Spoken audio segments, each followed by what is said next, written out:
Hola, ¿qué tal? ¿Cómo están? Soy Pedro Antonio Estrada Durán y en esta oportunidad estoy a cargo del curso de fisiopatología. Bueno, voy a hoy explicar la clase de insuficiencia respiratoria aguda y vamos a recordar primordialmente cuál es la función respiratoria básica. Viene a ser el intercambio gaseoso de oxígeno y dióxido de carbono. Importante, sí, porque implica un perfecto equilibrio y control entre los componentes del sistema respiratorio. Entonces, una falla en este proceso fundamental para la vida es en diferentes grados de intensidad, causa muy frecuente de solicitud de atención de salud, tanto prehospitalaria como hospitalaria. Es por eso que hoy vamos a explicar las principales características de este síndrome que es muy frecuente en la práctica clínica, ¿ok? Empezaremos hablando un poco de la fisiología, ¿no? El principal papel fisiológico de los pulmones, ya hemos hablado un poco, ¿cierto? Que es poner oxígeno a disposición de los tejidos para el metabolismo y también eliminar el principal subproducto de este metabolismo, que es el dióxido de carbono. Entonces, los pulmones desempeñan esta función al mover el aire que se inspira, de modo que quede una estrecha proximidad al lecho capilar pulmonar para permitir el intercambio de gases por medio de la difusión simple. Esto se consigue, ¿no?, con una carga de trabajo mínima y se regula con eficiencia en un amplio rango de demanda metabólica y tiene lugar con proporción estrecha entre la ventilación y la perfusión pulmonar.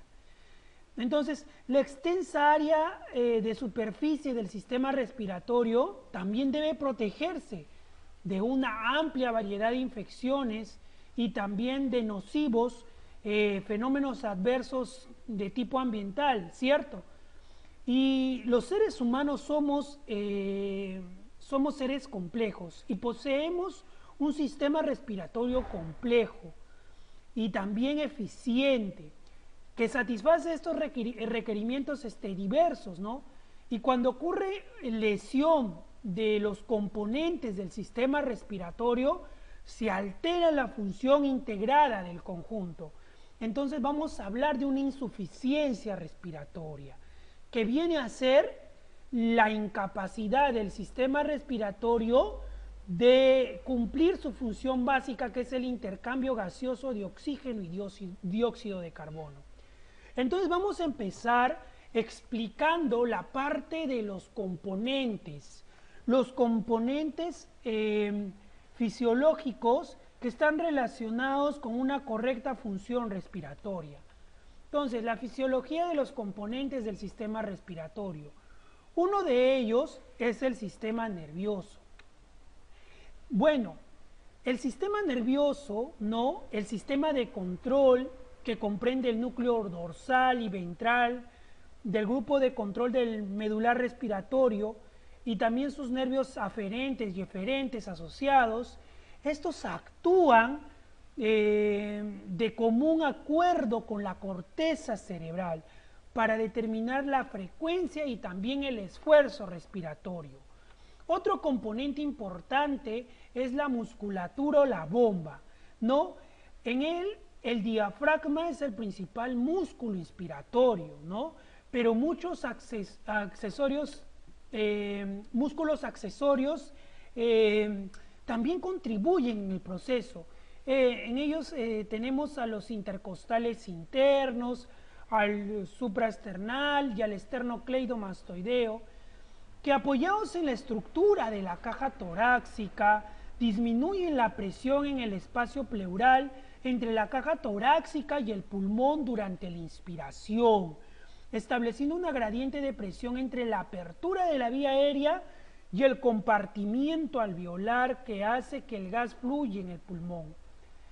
El fracaso respiratorio debido a las enfermedades que causan la función ineficaz de la bomba respiratoria puede provocar una disfunción de bomba.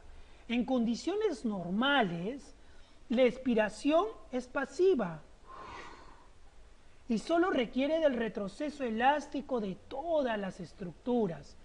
Pero durante la insuficiencia respiratoria requiere el uso de músculos expiratorios. Entonces, que quede claro ello, de manera normal, en condiciones fisiológicas normales, la expiración es completamente pasiva. Pero en el caso de la insuficiencia respiratoria, ¿no? Requiere a los músculos expiratorios, entonces cobran un gran protagonismo. Otro componente importante son las vías aéreas, que están constituidas por las vías aéreas superiores, la tráquea, los bronquios y los bronquiolos terminales, que son capaces de conducir el gas rápida y uniformemente desde el medio ambiente hasta el componente, ¿no? O el compartimiento alveolar, donde el intercambio gaseoso puede ocurrir. Entonces, el fracaso respiratorio, que implica las enfermedades que causan la obstrucción marcada o la disfunción del paso del aire, puede ser provocando la disfunción de la vía aérea, lo que va a involucrar en relación al correcto funcionamiento del sistema respiratorio. Otro componente son las unidades alveolares. Este sistema se encuentra constituido por los bronquiolos respiratorios, conductos alveolares y alvéolos, y lo que nos proporcionan un área suficiente para realizar un intercambio gaseoso rápido y eficiente. Además, cuentan con la elasticidad suficiente para expandirse en la inspiración y generar la presión de retroceso adecuada para vaciar el pulmón pasivamente durante la expiración. El fracaso respiratorio, como consecuencia de las enfermedades que causan colapso, inundación o injuria a la red alveolar, puede darse provocando la disfunción del compartimiento alveolar. Otro componente importante viene a ser la red vascular, que está constituida por una red de conductos capaces de transportar gases, ¿no? Que están de gases disueltos hacia y desde los órganos que funcionan en todas partes del cuerpo, y consiste en la red pulmonar capilar, que está asociada íntimamente con las unidades alveolares, pero distinto tanto en la estructura como en lo que concierne a los tipos de las enfermedades que pueden cambiar su función normal. El fracaso respiratorio, como consecuencia de una enfermedad que implique la vasculatura pulmonar, puede ser pensado como la disfunción pulmonar vascular. En consecuencia, la disfunción de uno o más de estos componentes esenciales, ¿no?, acarrea insuficiencia de este sistema integrado, ¿no? Y evidenciamos clínicamente a la insuficiencia respiratoria. Vamos a hablar de las principales funciones del aparato respiratorio, vamos a enumerarlas. Tenemos que el aparato respiratorio tiene una función de regulación de la temperatura, una función de regulación del pH, metabólica, de excreción, defensa, ¿no? Con el epitelio respiratorio, ¿no? El tipo de epitelio, ¿no?, ciliado. La respiración, que por el intercambio de gaseoso, ¿no?, de oxígeno y CO2, y todo eso se hace por medio, no a través de la ventilación, la difusión y la circulación. Entonces, algo importante también de recordar es la fisiología del intercambio de gases, ¿cierto? Entonces, para hablar acerca de la fisiología del intercambio de gases, el transporte de oxígeno es el producto del gasto cardíaco y de la cantidad de dicho gas que está contenido en la sangre. Entonces, en la sangre más del 97% de las moléculas de oxígeno están ligadas de forma reversible con la hemoglobina, siendo la cantidad disuelta una fracción mínima del total, ¿ok? Aunque sea la que determine la presión parcial del gas en la sangre. Entonces, la mayoría de oxígeno, ¿no?, va unido al hierro de la hemoglobina, formando la oxihemoglobina. Entonces, la relación entre la presión arterial de oxígeno y la cantidad del mismo combinada con la hemoglobina viene descrita por la curva de disociación de la hemoglobina. Podemos observar que la presión arterial de oxígeno, baja de 60 milímetros de mercurio. Cuando esta baja, ¿no?, de 60 milímetros de mercurio, observamos que la cantidad contenida por la sangre se reduce considerablemente, ¿ya? Y sin embargo, cuando la presión parcial está por encima de dicha cifra, se consigue pequeños incrementos del contenido de oxígeno. Como medida de estos incrementos del contenido de oxígeno, ¿no?, como medida de esta también afinidad, se utiliza la denominada P50, ¿ya? O cifra de presión arterial de oxígeno necesaria para saturar la hemoglobina en un 50%. La cantidad, de vuelta voy a repetir, la cantidad, ¿ya?, para saturar la hemoglobina en un 50%, ¿ya? Es la cifra de la presión arterial de oxígeno necesaria para saturar la hemoglobina en un 50%. Entonces, en condiciones normales, su valor oscila entre 26 y 28 milímetros de mercurio, ¿ok? Si la curva se desplaza hacia la derecha o hacia la izquierda, vamos a tener una serie de determinantes. Si la curva se desplaza hacia la derecha, ¿ya? Es decir, si la P50 aumenta, ¿ya?, lo que vamos a tener es que la afinidad de hemoglobina, ¿ya?, la afinidad de hemoglobina para el oxígeno va a disminuir, ¿ok? Pero si la P50 disminuye, la afinidad de la hemoglobina para el oxígeno va a aumentar. Eso en la desviación izquierda. Entonces, es un fenómeno contrario estos dos, ¿ok?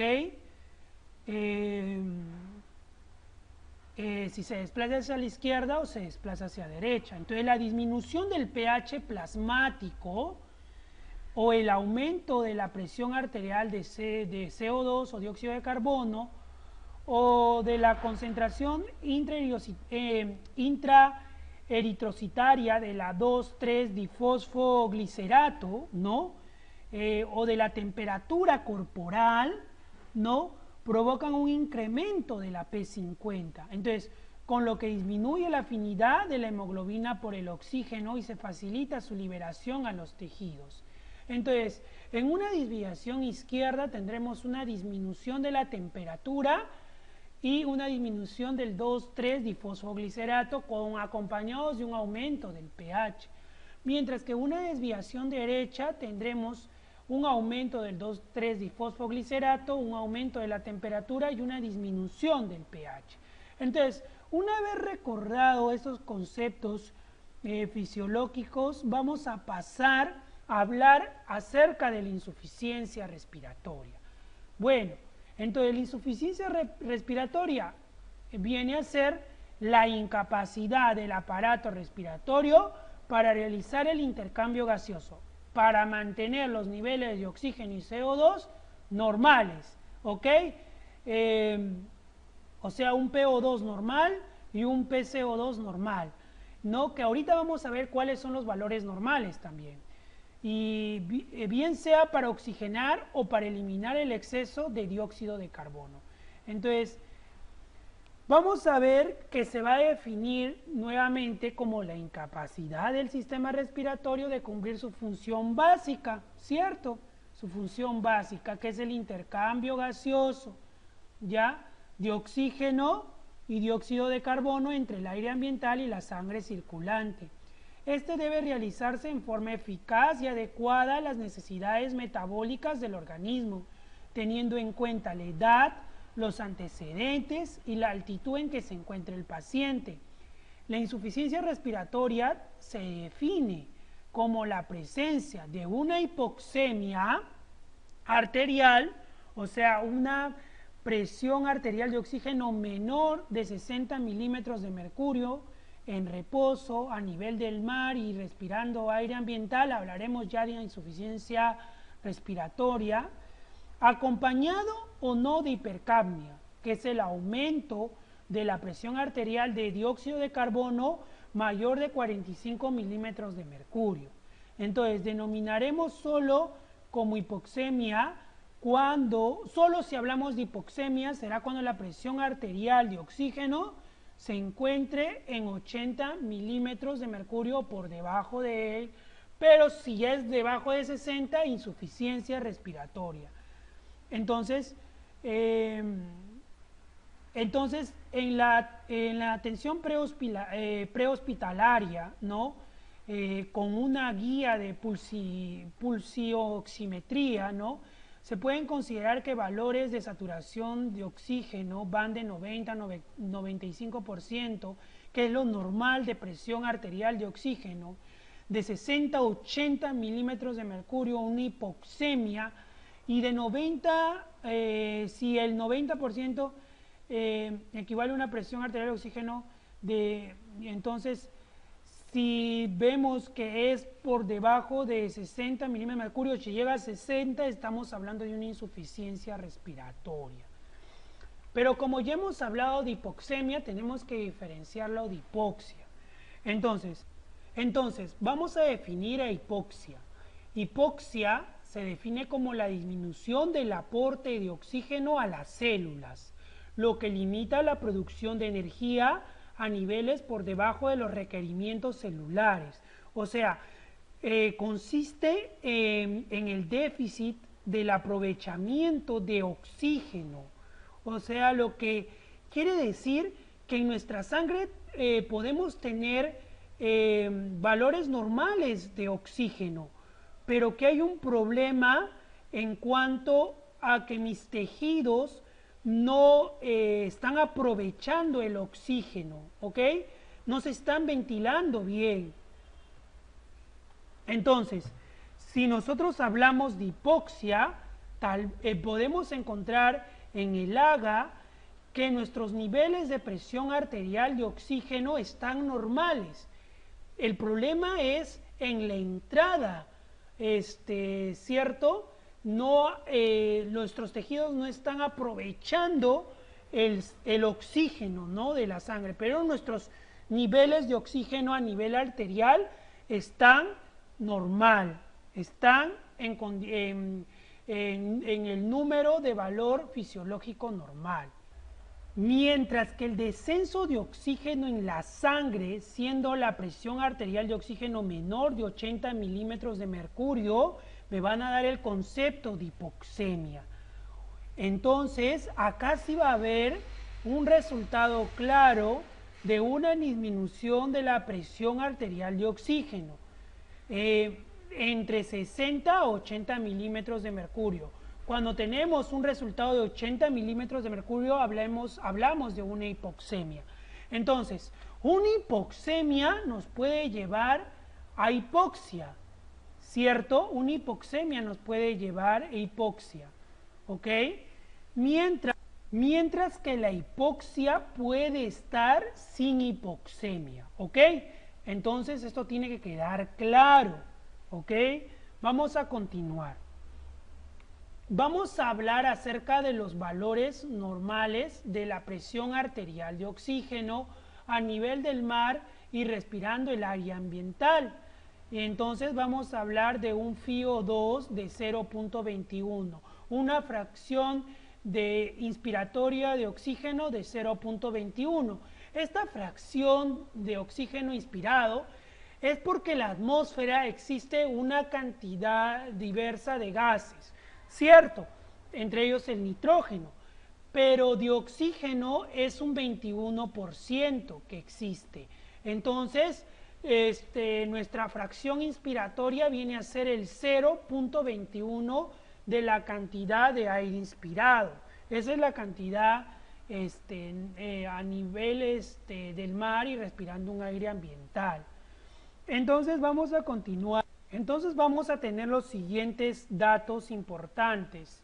En un adulto y niño normal, ¿no? Vamos a tener una presión arterial de oxígeno entre 90 a 95 milímetros de mercurio. Eso es lo normal, ¿ok? Un valor aceptable viene a ser mayor a 80 milímetros de mercurio. Si hablamos de hipoxemia, como ya hemos conceptualizado, va a ser menor a 80, ¿ok? Menor a 80, pero de 60 a 80, porque si es menor a 60 tendremos el concepto de insuficiencia respiratoria aguda. En un recién nacido entre 50 y 70 y en ancianos la presión arterial de oxígeno va a ser mayor a 70, ¿ok? ¿Por qué? Porque el centro respiratorio del anciano es poco sensible a la acción de oxígeno y estos pacientes van muy rápido a coma por hipoxemia, ¿ok? Entonces, el PCO2, la presión de dióxido de carbono normal a nivel del mar y respirando el área ambiental, tendremos un valor normal de PCO2 de 40 más menos 4 milímetros de mercurio. Y hablaremos de una hipercarbia o hipercapnia cuando el número del valor normal se ve aumentado de dióxido de carbono mayor a 45. Hablaremos de una insuficiencia respiratoria aguda cuando este sea mayor a 50, ¿ok? Mayor a 50 va a ser insuficiencia respiratoria aguda. Pero en pacientes que tienen, por ejemplo, enfermedades como el EPOC, es una enfermedad pulmonar obstructiva crónica, el valor va a ser mayor a 60 o mayor a 10 milímetros de mercurio del basal, ¿ok? Del valor normal o del valor normal que ellos manejan, ¿ok? Porque estos pacientes están acostumbrados, ¿no?, a manejar diferentes valores a los fisiológicos, ¿ok? Entonces, eso es lo que vamos a tener, por ejemplo, en pacientes porque estos pacientes con EPOC pueden tener neumonías o bronquitis, ¿no? Entonces, estos son los valores que tenemos que tener en cuenta para poder entender los valores anómalos, ¿ok?